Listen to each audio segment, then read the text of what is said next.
Welcome back to Ranma Anime Review Part 4. This is where I'm reviewing episodes 19 and 28. Now you're probably thinking, wait, why am I reviewing 10 episodes for? Because as far as I got with it. I originally was going to stop at 24, but I decided to do a few additional episodes because I didn't have time to do it yesterday. Now, here's the strange... Now, I'm in the second season of the show. Here's kind of the strange thing about the second season. Apparently, the English dub aired these episodes out of order. But there's a reason for that. Viz Media, who actually was publishing the manga at that point, they decided to line up the episodes in line with how it's published in the manga in some way. Yes, and these episodes, 1928, are these film episodes in the actual main series. They are, in fact, like episodes, like basically like around this point in time. Yeah, it's kind of strange, basically, how they do this. The first three episodes of the series basically is Ranma and Kame take a couple of martial arts skaters, ice skaters. Yep, that's the whole point of the three-parter. And here's the thing: this sets up when, yeah, these two people named are Azusa Santoroti and Makoto Suzurunan. Yeah, these two. They meet at an ice rink that Akane and Rowan just happen to be at. Yep. And they skate for a while, and then of course, Menzo basically has this obsession with stealing kisses from girls. Yeah, he basically really wanted to claim 1,000 kisses. One, of course, Makani. Rema, of course, has no idea how to skate. Yeah, one or two times in these episodes where he's in a environment that he's completely unfamiliar with. The other, of course, actually happens in the second to last episode I'm going to talk about here. Yep, he's skiing for a while, and of course he has more. Let's say he has more stable. He's basically skiing his girl form. Yep, and of course, well, Makito decides to kiss Rema in his girl form. He gets upset, turns back to a guy, punches the frickin' ice, cracking it, and proceeds to punch him 600 times, causing the man to faint while he's still standing. And while he was unconscious, yeah, they had this thing where the Golden Pair basically hires these bunch of goons to constantly, like, attack them, and they will beat the living crap out of them. Yep, and they beat him pretty easily. And while he was unconscious, everybody, including Souza, decided to draw at him, basically causing him big embarrassment. Also, Azusa is apparently someone who collects things that are cute and basically gives them names. Yep, she does.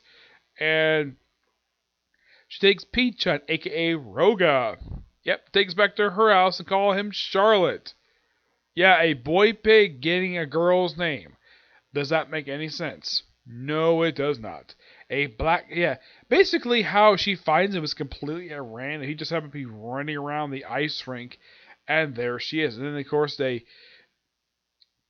after beating him up, they get challenged to an actual skating match over Pichun and Renma and Akane accept.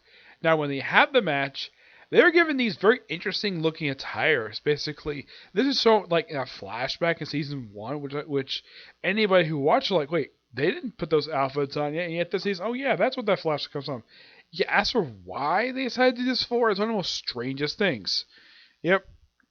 So they have the match in the very next episode, and this match lasts for 2 episodes. Yep, 2 episodes, and like they battle him for a while, basically, and then try to break it up, and of course that doesn't go very well.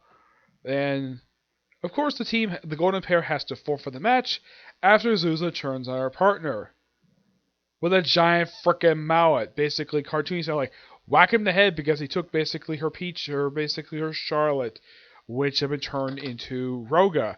Yeah, Roga also, who was Charlotte, well, they call Charlotte, had a very special collar on his neck, which he didn't like very much.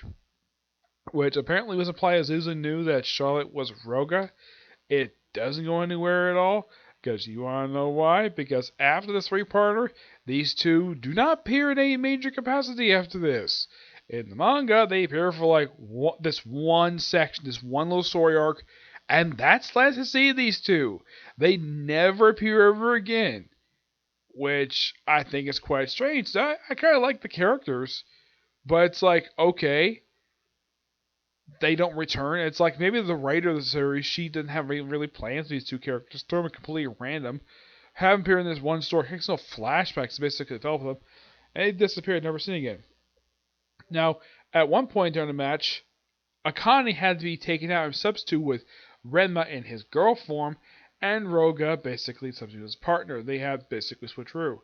Yeah, they did basically win, and, well, Charlotte was, well, basically Rogue was freed, and of course, well, she also took his blanket that he was using, which he said was cute, takes it home, and then that's it. That's all you can say about this three-parter. It's an interesting little three-parter. It's basically one of those things where you just have this completely strange martial, it's like throwing martial arts into something that's nothing to martial arts, like figure skating for crying out loud. Figure skating has got nothing to do with martial arts at all. Just like the whole Delivery Girl thing, which felt like very much like a filler episode. This one is not, because technically this did happen in the manga. So, yeah, this three-parter is definitely canon. And after the three-parter, we have a standalone episode. Yep, a standalone episode. Involving this guy who just happened to come to the martial arts school, claiming Ranma is his son, which is kind of weird. Of course, it's explained via flashback that apparently, because Ranma's father could not afford to buy food, he decided to temporarily sell off his own frickin' son for food. Yes, even he gets upset with it, which is greatly justified. And, oh yeah, and he also gets another fiance out of this. Yep. And then they do the whole race of Delivery Girl martial arts, which I think, yeah, this particular episode feels like so much like a filler episode that, as far as I can tell, the two characters who pop up in this episode never appearing. I never remember these two actually appearing in the manga at all from what I read. No. It's like these characters appear in just one episode, and then the episode ends basically how the episode begins with a guy claiming to be Ranma's adoptive father and promising their fiance. Yeah, this goes nowhere, and just like that. Yep. Now, the thing with the rest of the episodes, basically, for, let's see, for the next 4 episodes, it's simply put, you can kind of call this the Cologne arc in a way. Yeah. And of course, 28 being a standalone episode. Yeah, the thing with these episodes is the following: Cologne, Shampoo's great grandmother, who, and here's kind of the thing. Even though I thought this was quite strange, even in the manga, she referred to Ranma as her son-in-law. Wouldn't he refer to as her great grandson-in-law? Why son? The only reason I can think that she probably refer to him as future son-in-law is because she probably one who raised Shampoo. Who the heck Shampoo's mother is? Yeah, here's something quite strange though. Shampoo's parents never appear in the series though. Only her great grandmother, who's the leader of the Amazon tribe. Yep. She shows up here, and yeah, she takes on Ranma. Yeah, how she gets here is quite bizarre. She comes here via flying duck. Yeah, and she sets up her own ramen shop. Yeah, in case you're wondering, this ramen shop becomes a recurring setting for pretty much the rest of the series. Yeah, up until like the last chapter of the series, this particular shop is always here. The characters occasionally hang out here, but not all the time, but they do hang out here. By the way, when did Shampoo return? The following episode. Yep. Returns in the form of a cat. Yep, a cat. Apparently, Shampoo has the ability to turn into a cat. Kind of like how Ranma can turn into a girl via being exposed to cold water and turning back via hot water. How this was done is like, okay, this show cat is a completely like a package, and apparently Ranma was revealed to be afraid of cats, all because his father exposed him to cat food. Yeah, that's not a joke. And so the cat just politely jumps into the tub after he was bathing it, and a naked Shampoo comes out. Yep, first time in the series you see Shampoo naked. And in case you wonder what's happening every time in the series, I don't really think so. I think Akane appears naked like a couple times in the first arc, when he started the series. But yeah, no other time you see, yeah. And of course, Rema, from what I can tell, this is the first time he's ever seen Shampoo with our clothes on. And of course, Akane basically is not understanding about this. She beats up Ranma for this. She doesn't hit Shampoo because she thinks that Shampoo is completely innocent, thinking Ranma is seducing a girl. No, a girl. Yeah, this is a common recurring thread throughout the entire series. Despite the fact he is not the one seducing these girls. They're seducing him, and she's getting the opposite idea. This is a recurring gag the entire series. A girl tries to seduce Rema. Rema gets beat up for it by Akane. Yep, it's a common recurring gag. It's funny for the most part, but it's not downright annoying. And yep, look how Shampoo does basically put her clothes back on. And of course, Rema takes on his grandmother, which he loses. And then he is sort of poked with this full cat tails technique, which when he turns to a girl, he is stuck like this. He is stuck like this for 3 episodes. Yep. Eventually, he's given a temporary cure until he gets turned to a girl again. Yep. And he saw the technique of the chestnuts open fire. Yep. By Cologne in order to get this pill, the Phoenix pill. He does succeed later on after mastering the technique to get the pouch, but not the pill. But at least he pressed him enough just so he can actually take her on again. And then we have them going on a skate trip for some reason. Yes, the reasoning for this? No idea, because the series just has, oh yeah, they're on a skate trip. Okay, now as far as I can tell, this is one of a handful of series I've seen where in an actual episode of the actual anime, we have the characters actually going, let's say a ski resort.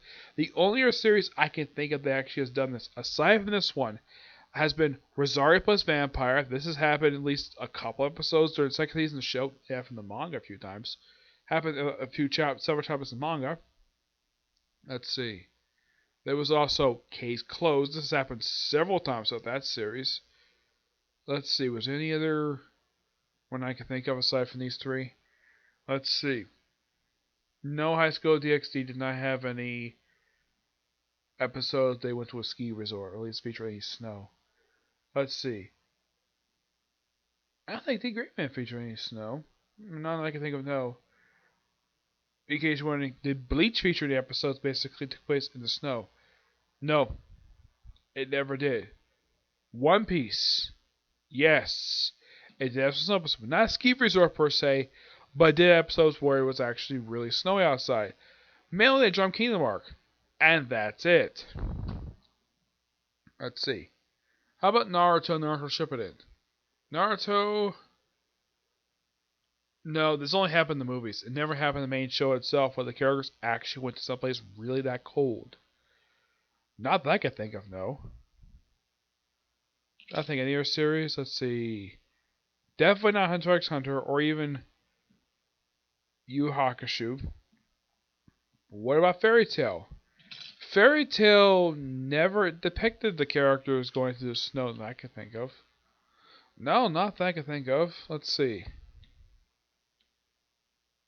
But what about Dragon Ball? Did it? Yes, it did. Let's see. Other ones I reviewed? Let's see. How was with JoJo? JoJo didn't do it at all. None of the seasons I watched. Um. Hmm. My Hero has had some chapters set where it's snowing outside, but no ski resort. But it's kind of that. But that's all I can think of. Yeah, but I would say the last one I can think of that actually had one before this one was not Flames of Rock. I didn't have any snowy episodes. I'm thinking it was no, it wasn't Blue Exorcist. Blue Exorcist didn't have it. Now I know definitely Pandora Hearts didn't have it. Oh yeah, Magic Kaido 1412. That was the last series I watched that actually had an episode where the characters go to a ski resort. In the case of that one, they just did because of a school trip. This was on complete random, which just happened to have Shampoo and her great grandmother there with another branch of the shop. Why it's here for is never explained. Yep.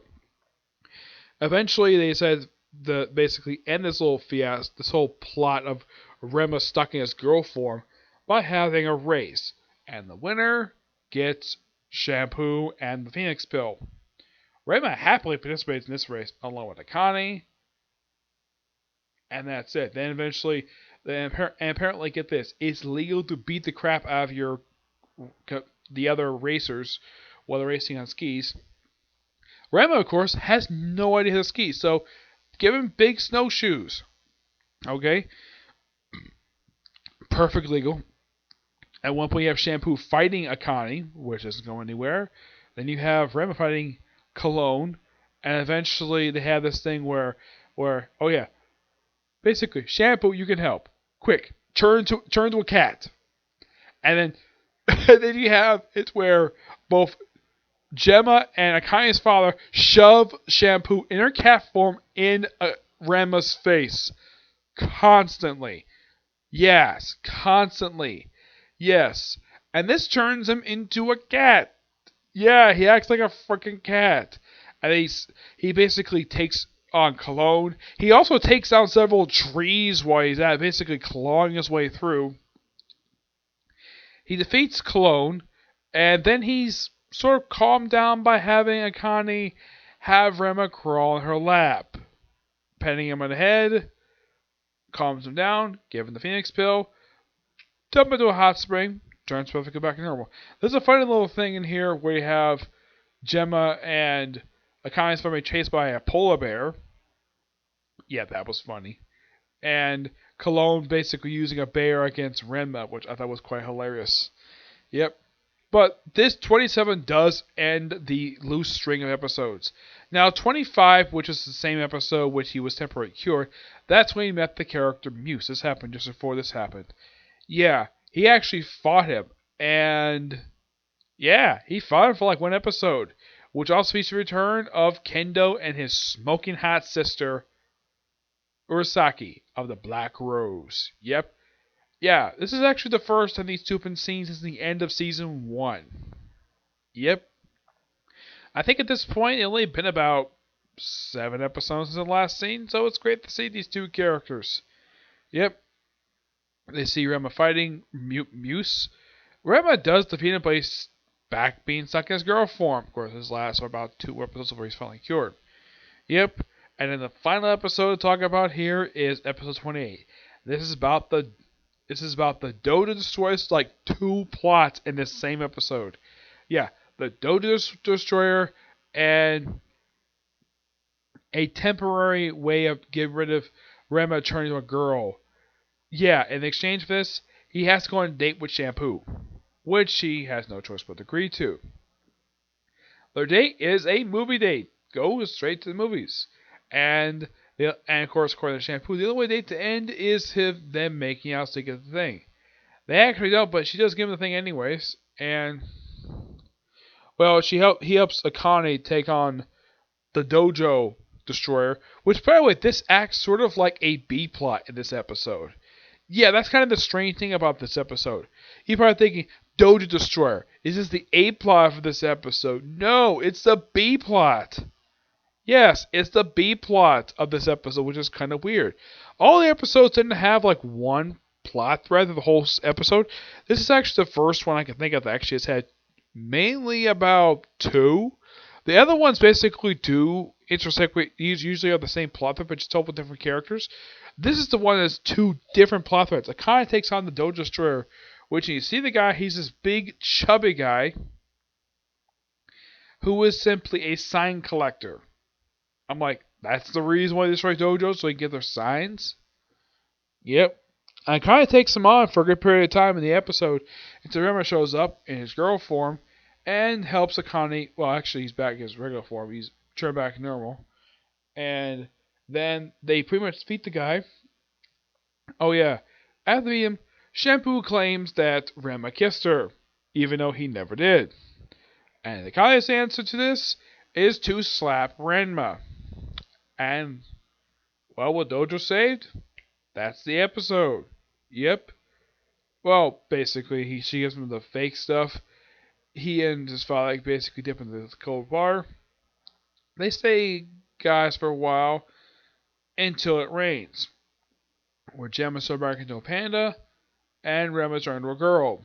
Yep. And that's the episode for you. It almost feels as though this one definitely was a standalone episode, but this seems more like a standalone episode and a reoccurring thing for Shampoo. But Rema being stuck in his girl form, yeah, that only lasted for 4 episodes. Well, there was temporary reprieve in like one episode, but mostly that's what it was. The episodes overall, now, as the first three I thought was pretty good. Roga surprisingly does not appear for the whole thing of Rema return to a girl. Yeah, that is actually quite strange because generally he's been part of the series since he first showed up, and yet here he's nowhere to be seen. Now I see Itachi the Black Rose and her brother. They appear for briefly in one episode. Nice to see that we have the debut of Muse, who becomes a recurring character in the series. So in these episodes, you have one recurring character shows up. You have actually two of them all cloned. You have these two recurring characters for pretty much the rest of the series. You have the debut of a one-shot pair who don't appear again after this, and like 2 standalone episodes. Yeah, 2 standalones out of 10. Yes, because you have first a 3-parter, and then a standalone episode, and then a 4-parter, and then a standalone episode. Yep, that's simply the gist of it. And here's kind of the interesting thing. Shampoo appears in 7 of these 10 episodes. Yeah, she appears in 7, which is not bad. Nope. These episodes overall are actually pretty good, and I'm definitely looking forward to reviewing the rest of the season. The season itself only has about 12 episodes to go. As for how much more I can do for it, I don't know. Yep. So yeah, that's it for this particular review. I don't actually have any more time to do more reviews because it's getting kind of late.